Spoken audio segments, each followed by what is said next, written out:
اور آج یہ صرف روس کا براہ راست ہمارے ساتھ آ کر کھڑے ہو جانا یہ اس شکست کو فتح میں بدل دے گا، کیونکہ ماضی میں ہمارے ساتھ کوئی ورلڈ پاور نہیں تھی، تو آج اگر وہ کھڑی ہوئی ہے اور ایران خود بھی تگڑا ہو گیا ہے تو پھر یہ جو ہے نا پوری طرح سے معاملہ گیم چینجر ہونے جا رہا ہے۔ Russia with full support for Iran, we express Russia's readiness to fully cooperate with the Islamic Republic of Iran in regional affairs, we condemn the assassination of the head of Hamas political bureau Ismail Haniyeh in Tehran, there is no doubt that the perpetrator of such crime seek to increase tension in the region۔ ایک تو انہوں نے condemn کیا، Europe نے condemn نہیں کیا، امریکہ نے، Australia نے، کینیڈا نے، کسی نے اسماعیل ہانیہ کی شہادت کو جو ہے تہران میں اس کو کنڈیم نہیں کیا۔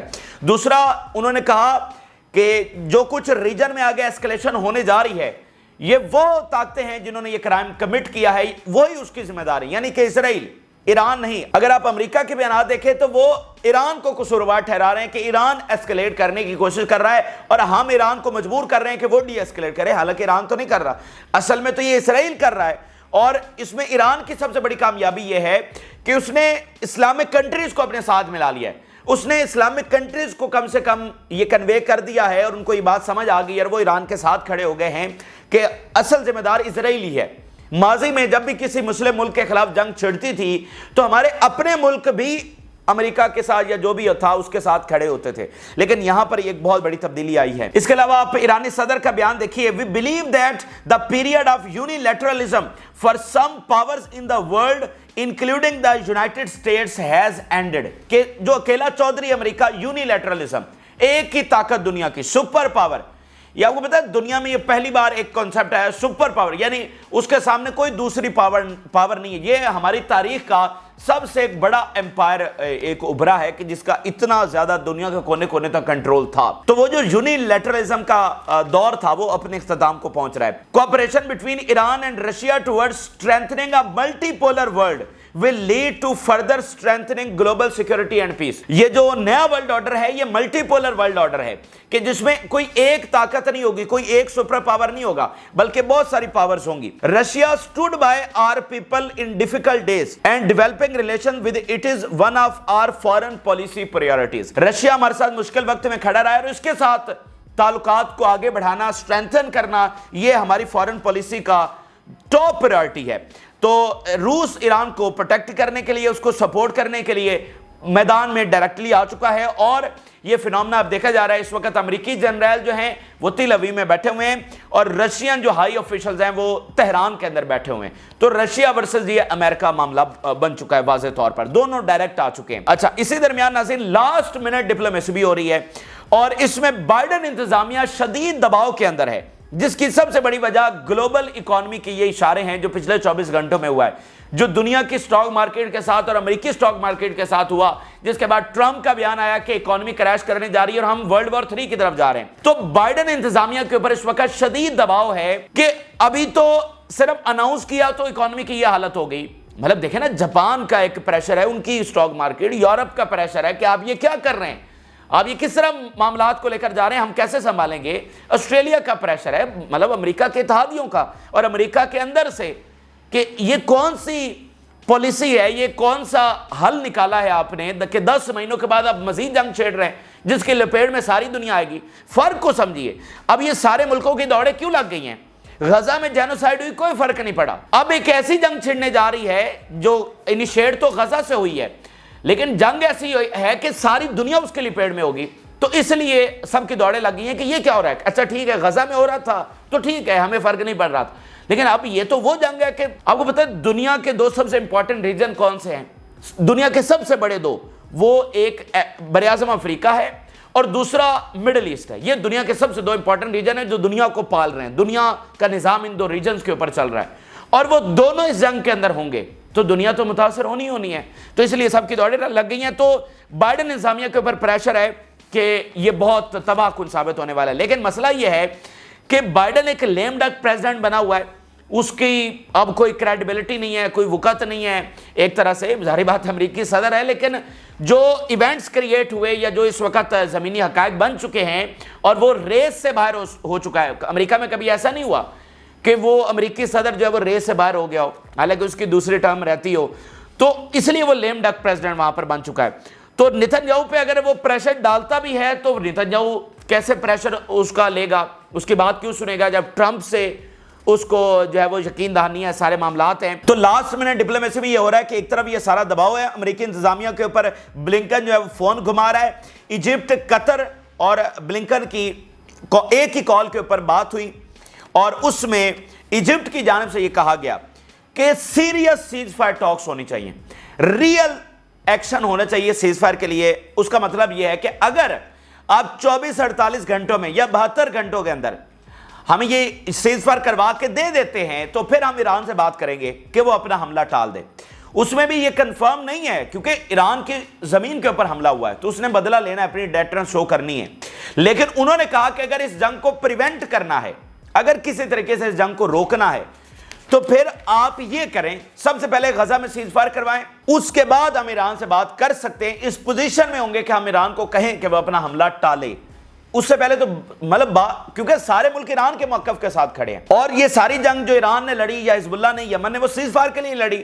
تو اگر سیز فائر ہو جاتا ہے تو شاید ہمیں ایک موقع مل جائے کہ ہم اس کو مزید اب پریونٹ کر سکیں جنگ کو پھیلنے سے. یہ ایک لاسٹ ڈپلومیسی ہے اور یہ ملکوں میں ہوتی رہتی ہے. لیکن اسی درمیان ناظرین کیا ہوا کہ جب یہ ٹاکس چل رہی تھی اور نیتن یاہو کو لگا کہ اچھا pressure, real pressure built up ہو رہا ہے, میں نے آپ کو بتایا نا کہ سبھی اب اس آگ کے اندر ہوں گے, سبھی اس تباہی کا حصہ ہوں گے, تو دنیا کے ملکوں کی دوڑیں لگ گئی اور بائیڈن کے اوپر پریشر, امریکی انتظامیہ کے اوپر پریشر کہ یہ کیا ہو رہا ہے. تو نیتن یاہو کو لگا کہ کہیں یہ پریشر جو ہے وہ کام نہ کر جائے اور کوئی معاملہ جو ہے وہ سمٹ نہ جائے, پیچھے نہ چلا جائے اور جنگ ٹل نہ جائے کسی طریقے سے. تو اسرائیل سے یہ خبر آئی کہ اسرائیل جو ہے وہ پریمپٹیو سٹرائک کرنے جا رہا ہے, یعنی ایران, حزب اللہ اور یمن کے حملے سے پہلے ہی اسرائیل ایک حملہ کرنے جا رہا ہے, ایک سٹرائک کرنے جا رہا ہے, یعنی ایک طرز کا حملہ. اچھا اب بندہ پوچھے کہ بھئی وہ ایک حملہ کرنے سے کیا ہو جائے گا, اس ایک حملہ کرنے سے کون سا حزب اللہ کا حملہ ٹل جائے گا یا ایران کا حملہ ٹل جائے گا یا یمن کا ٹل جائے گا. اس سے تو ان تینوں کا حملہ اور شدید تر ہوگا, اور شدید تر ہوگا. ٹھیک ہے, تو اس سٹرائک کا اکلوتا مقصد یہ تھا کہ کہیں معاملات سمٹ نہ جائیں, معاملات جو ہے وہ سلجھ نہ جائیں. ایک ایسا حملہ کرتے ہیں کہ اس کے بعد تو بالکل کوئی چانس ہی نہ بچے.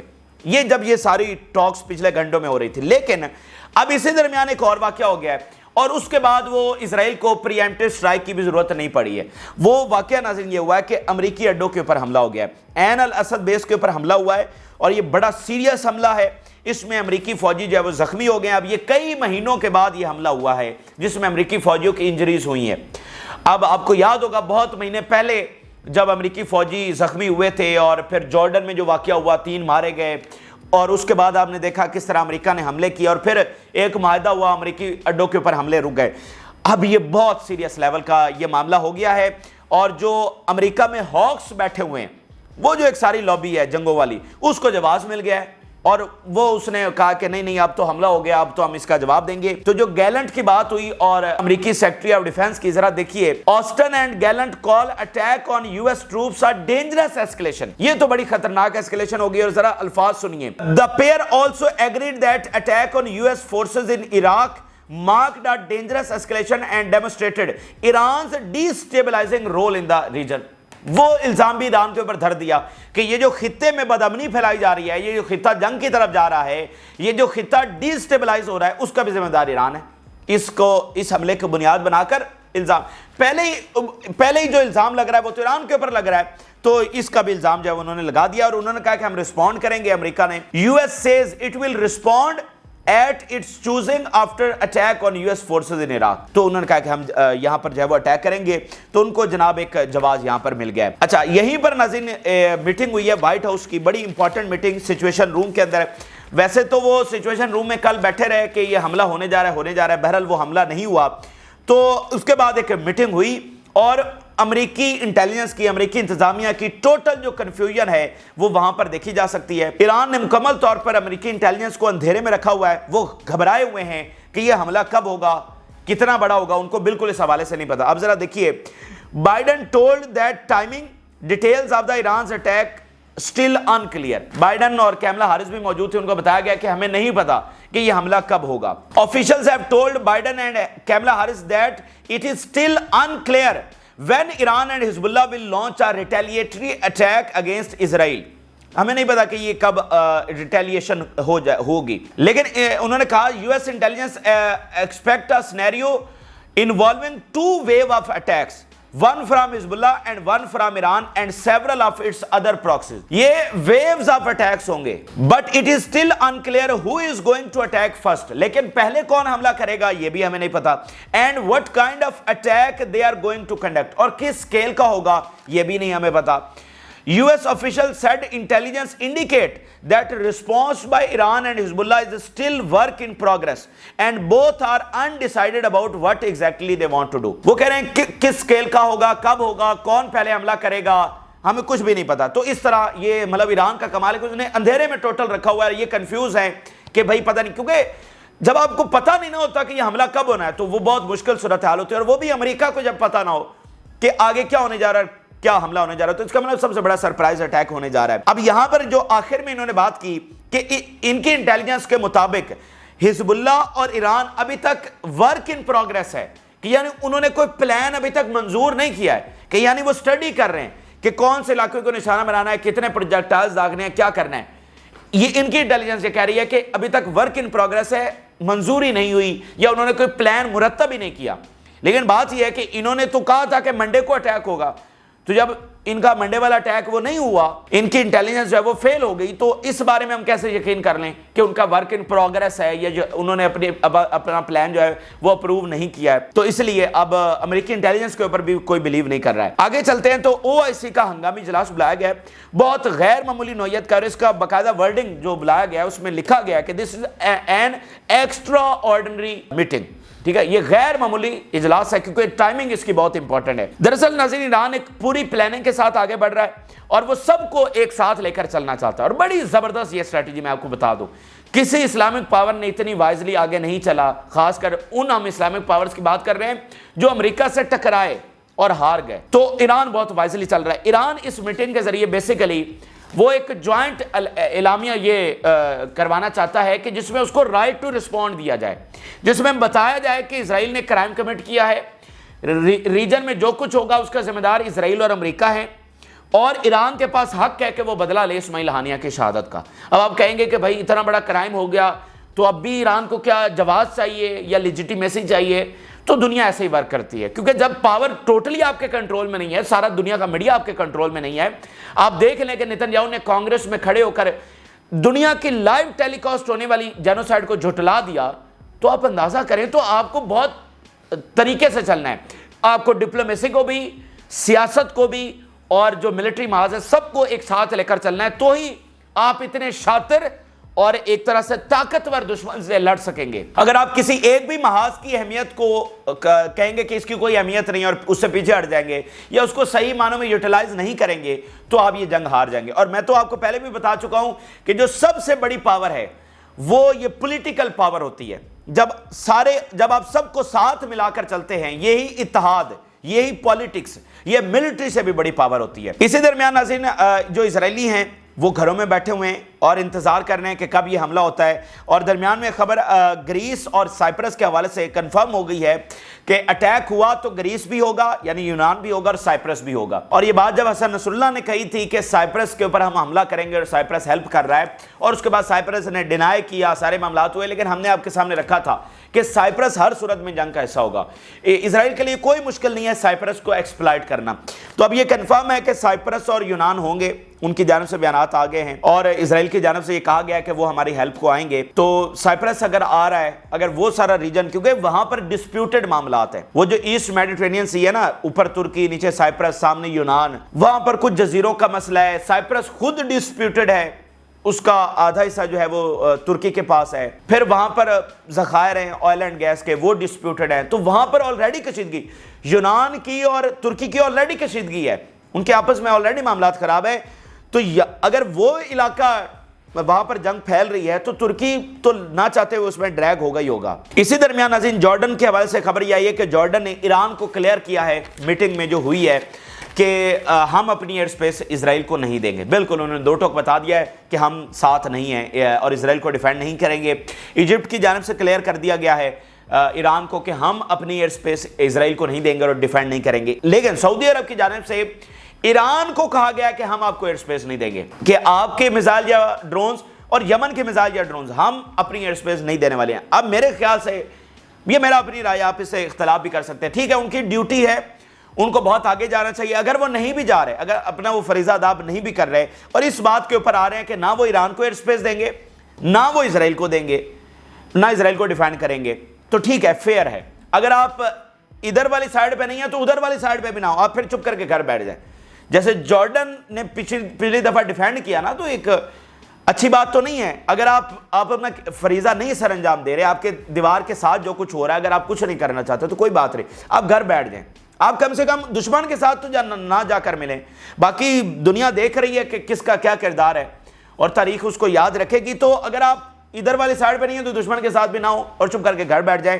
تو سعودی عرب کا ٹھیک ہے, سعودی عرب نے کنڈیم کیا, سعودی عرب نے سارے جو ہے اس میں مذمت کی ہے, اور اب وہ ایران کو کہہ رہا ہے کہ ہم سپیس نہیں دیں گے, تو پھر وہ امریکہ کو بھی نہ دے اور اسرائیل کو نہ دے, اپنی بیسز امریکہ کو نہ دے, تو فیئر ہے, چپ کر کے گھر بیٹھ جائیں. اسی درمیان ناظرین خبر یہ ہے کہ امریکہ کو بہت ہرڈلز آ رہی ہیں. جو پچھلی دفعہ اس نے الائنس بنایا تھا اسرائیل کو ڈیفینڈ کرنے کے لیے, جارڈن کا, مصر کا, سب کا, بہت ان کو مشکل پیش آ رہی ہے, کیونکہ وقت جو ہے نا بدل رہا ہے اور کوئی بھی ملک اس کے ساتھ کھڑا ہونے کے لیے تیار نہیں ہے. اس کے اوپر ذرا دیکھیے, the US is facing a steeper hurdle this time as it tries to bring together a similar coalition to defend Israel as it did ahead of Iran's April attack. The reason is that many international partners see some of Israeli Prime Minister Netanyahu's actions, particularly the assassination of Hamas political chief Ismail Haniya in Iran, as unnecessary provocation. کہ تمام countries یہ کہہ رہے ہیں کہ یہ جو اسماعیل ہانیہ کو شہید کیا گیا, اس کے بعد معاملات ہمارے ہاتھ میں نہیں ہے, اس کے بعد ہم سپورٹ نہیں کر سکتے, کیونکہ یہ unnecessary میئر تھا, اس کی ضرورت نہیں تھی. آپ جینوسائیڈ کر رہے تھے, ہم چپ کر کے بیٹھے ہوئے تھے, یا لوگوں کو بڑی مشکل سے مینج کر رہے تھے, اب ہم نے یہ کر دیا, ایک unnecessary provocation کی ہے, تو اب معاملات ہمارے ہاتھ سے نکل گئے. تو یہ اس وقت کی اہم ترین اور تازہ ترین خبریں بتائی جا رہی ہیں, اور معاملات اس نیچ کے اوپر کھڑے ہیں, اور ایک پوری اسرار سی خاموشی ہے. ایکشن کچھ نہیں ہو رہا, لیکن پس پردہ بہت کچھ ہو رہا ہے. ایک زبردست انٹیلیجنس وار پس پردہ جاری ہے. سارے ایک دوسرے کے اوپر نظر رکھے ہوئے ہیں کہ رشیا کیا کر رہا ہے, رشیا دیکھ رہا ہے امریکہ کیا کر رہا ہے, پوزیشننگ ہو رہی ہے. امریکہ دیکھ رہا ہے کہ رشیا کہاں پوزیشن ہو رہا ہے, رشیا دیکھ رہا ہے کہ امریکی بیڑے, اس کی فوج کہاں پر پوزیشن ہو رہی ہے. تو یہ سارے معاملات اس وقت ہو رہے ہیں. لاسٹ منٹ ڈپلومیسی بھی ایک طرح سے جاری تو ہے اور فیل بھی ہو رہی ہے ساتھ ساتھ. تو یہ اس وقت کے حقائق آپ کے ساتھ شیئر کیے. آپ نے رائے ضرور آگاہ کریں. جن لوگوں نے چینل کو سبسکرائب نہیں کیا ان سے ریکویسٹ کریں گے کہ چینل کو ضرور سبسکرائب کر لیں, تاکہ ہر آنے والی ویڈیو آپ تک پہنچ سکے. اجازت دیجیے, اللہ حافظ.